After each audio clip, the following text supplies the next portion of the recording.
We continue our series on the places that you can fossil hunt around the Yorkshire coast today with Port Mulgrave. It's another fantastic site for fossil hunting, so it's worth being aware of and worth having a visit to. It, unlike a lot of the others, isn't that easy to get to, so I'm going to give you a few ideas of how you might be able to. First things first, if you're driving, you can come up this road here, and there is a little bit of parking just here, but it doesn't take many cars, as you can see from this image. There's 3 cars here and another one there, so that's 4 cars total. Please, if you are using this, do not block the locals. The locals need access through this road, and also do not block here, which is your get down point, if you're using the ropes, because this is actually accessed by rangers and things on the coast who are looking after it. So please don't block this area, just in case they need access. If you're taking public transport, you can get a bus, and the bus stops in this little town here, this little town called Hinderwell. And so if you have a look, there's actually some bus stops in near the school that you can use to get in and out, and I have done this as well. To the bus stop right here, a bus stop on the other side. So you can use these just like you would to get to Sands End. The same bus continues along this coast, and you can use those and then basically walk the roads up here. This is one of the few ropes I will say is actually not too bad, but it will depend on the season and the weather. This first section you can walk down to about here without too many issues. There's no ropes or anything up that first section. There was a set of stairs that you could get down historically here, but they got washed out in a storm and have been taken down for safety reasons. So your only way down using the rope is from about here, and you can see you can kind of just follow the rope down. The path down isn't too bad.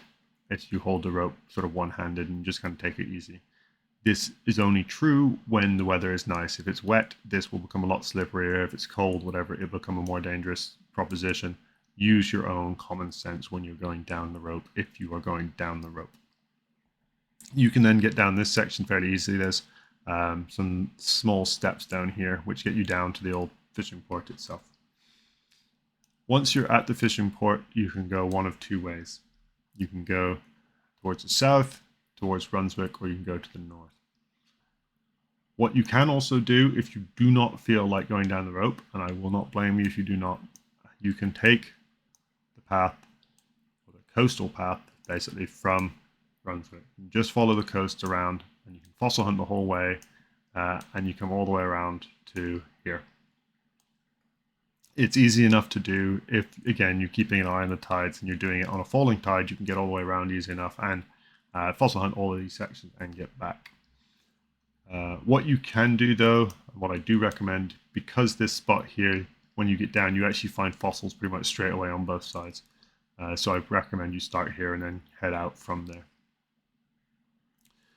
Once you come down, this is the side I will point out first, towards the south and towards Brunswick. You find ammonites on these sections of beach. There's actually a person fossil hunting here on Google Maps. This old landfall, there's always ammonites around it, always little stacks. And once you get around this section, there's always ammonites. What I will say is, as of the summer and in winter, this whole section here was really dangerous with falling rocks. So if you're going to get there, do exercise common sense and keep away from the cliffs. If you're going to go look and pick up something exciting, do so at your own risk. Please try and be safe wherever you go. The other little spot is this little cove here. I highly recommend having a quick poke in this cove. It's heavily picked over because it's really popular. This little section in here is where I found my nice Hildoceras from. It just sat on the top, being out of a fresh fall. So do just check this little beach as well. There's often fresh falls, and you never know what you might find. But this whole section, productive, and then you get different fossils as you come around this corner in these sandstone blocks. There are ways up and down here that you can see. I have never used them, so I don't know what they're like. At high tide, this whole section cuts off. You can get safe over the top of the boulders here. You will not be able to go around, but again, exercise your own caution. And Port Mulgrave itself is safe during high tide. I will just say, as with everywhere, use your common sense when it comes to the tides. 3 hours before low is normally a good time to get down, although people do go down here a lot earlier because this beach, you can get across a lot of it when the tides are further in than 3 hours from high, or 3 hours from low, depending on how you want to look at it. Port itself and most of this section does not have phone signal. If you are in an emergency, you will not have access to your phone. You'll have to get off the beach, either back up the rope or around towards Brunswick before you'll get phone signal. Other things to note is there is a section of this beach, I believe it's about here, that is triple SI. Do double check. You should not be hammering into the bedrock if you're not sure about what the fossil is, and if it's just a shell preserved ammonite. Unless it's incredibly rare, you should not be hammering into it anyway. If it's in a cliff, you shouldn't be hammering into it full stop for your own safety, but it's actually legal to do so in the triple SI spots anyway. The other way you can fossil hunt is Port Mulgrave North. This is towards Staithes. Staithes is another place I will point out later. If you do so, you come around the north, you can fossil hunt this section. You hit a series of sandstone boulders, and it is a bit of a clamber. There's I was going to say a path, but there's a worn section where people have walked through across sort of the top, just below most of the fall, and that will get you to this little beach. This little beach is well worth hunting if you get there. It's where I found my little ichthyosaur block. It's just in this corner here. And you never know what you might find. I found a few hildies and dacks and stuff in here as well. So it is worth checking all of this section out.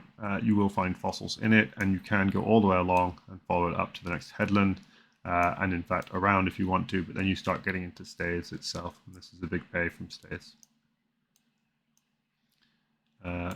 As per usual, none of this section has phone signal. Exercise your own common sense. This all gets cut off with the tides, although you can get up and over the top of this slide, but again, probably for your own safety, don't do it. Don't take the risk of getting cut off. Far better to be back at your base than it is stuck on a rock overnight if the tides are crap. All of this section to the north from Port Mulgrave up to Staithes is triple SI. There's no hammering into the bedrock, no hammering into the cliffs under law. They're all legally protected. So yeah, that's Port Mulgrave. Fantastic place. Lots of fossils, usually all the way around the year. But it's a bit harder to get to than the other spots I've looked at so far.